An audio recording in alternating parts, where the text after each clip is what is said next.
শালা বাটপারে এখনো আসলো না, যত জ্বালা সব আমার। এই তুই বাটপার কাকে বললি? একটু পরে রবিনের সাথে আমার বিয়ে হলো না, ও তোর দুলাভাই হবে, মনে রাখিস। তুমি সেই আশায় ঘুমিয়ে থাকো, আমার বয়ফ্রেন্ড আসছে। শালা দুনিয়ায় কি ছেলের অভাব পড়লো রে? তুই এই 2 নাম্বার ছেলের সাথে প্রেম করতে গেলি? দেখ শান্ত, তুই আমার বন্ধু লাগিস তাই তোকে কিছু বলছি না, এর মানে এই না তুই যা ইচ্ছা তাই বলবি। আর রবিনকে নিয়ে কোনো উল্টাপাল্টা কথা বলবি না, তাহলে তোকে এখান থেকে বের করে দিব। বের করে দিবি? দে, বের করে দে। বিয়ে করবি তুই, বাসর করবি তুই, এখানে কি আমার কোনো কাজ আছে?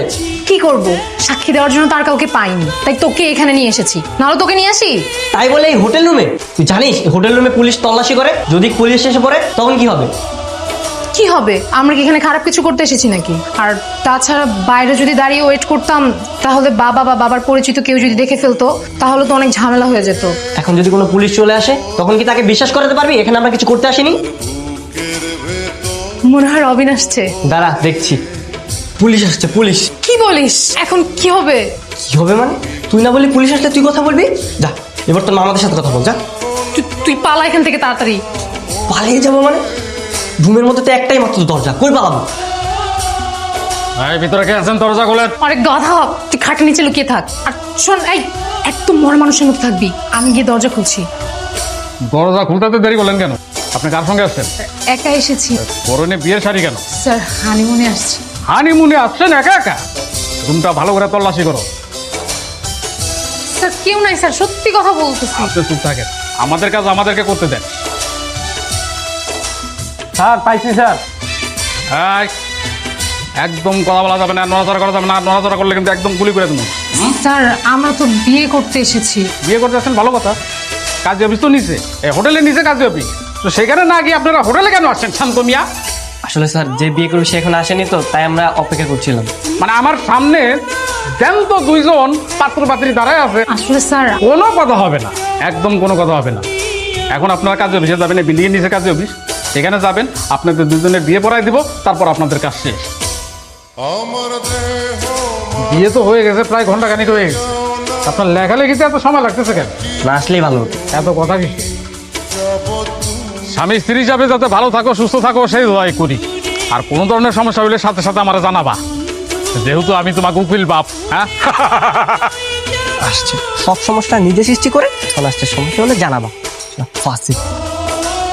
আচ্ছা, তুমি কি আমারে কিছু কইছো? না না আঙ্কেল, কি বলবো আপনাকে? না কিছু না। ও আচ্ছা, ধন্যবাদ।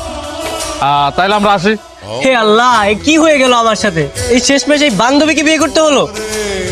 এই ন্যাকামি করিস না তো, কানের কাছে ঘ্যান ঘ্যান শুরু করে দিচ্ছে। আমি হচ্ছে রবিনের টেনশনে। আচ্ছা শান্ত, রবিনের কোনো বিপদ হয় নাই তো? বিপদ মানে? মহাবিপদ হগর। আজকে যা কিছু হয়েছে এর জন্য আমি অভিশাপ দিব ওকে। শান্ত, তুই তো দেখি মহা খারাপ রে। আচ্ছা শোন, এসব কিছু বাদ দিয়ে চল তোর বাসায় যাই। আমার বাসায় মানে? আমার বাসায় তোর কি কাজ? আমার বাসায় তোর কোনো কাজ নেই। ও মা, বিয়ে করলি আমাকে, এখন বউ নিয়ে বাসায় যাবি না? বিয়ে করেছি মানে? এটা কি কোনো বিয়ে? আর তোকে বিয়ে করছি তাই বলে কি আমার বাসায় নিয়ে যেতে হবে তোকে? দেখ ভাই, বিয়েটা কিন্তু আমি আমার নিজের ইচ্ছায় করিনি, তুই জোর করেছিস তাই আমি করেছি। দেখ, আজকের পরে এগুলো সব ভুলে যা, আর যত কাগজপত্র আছে সব আমি ছিঁড়ে ফেলবো। কিন্তু আমি বাসায় যাব কিভাবে? আমি তো বাসা থেকে আসার সময় একটা চিঠি লিখে এসেছি যে আমি আমার প্রেমিককে বিয়ে করতে যাচ্ছি, বাবা আমায় মাফ করে দিও। বাবা তো মনে হয় এতক্ষণে সেই চিঠি পড়েও ফেলেছে। সর্বনাশ। বাবা ফোন দিয়েছে। রিসিভ কর, দেখ কি বলে। ধরবো? হ্যাঁ বাবা। ফিরে কই তুই? বাবা আমি তো জানি তো, তো বিয়ে কি হয়ে গেছে না এখনো বাকি আছে? হয়ে গেছে।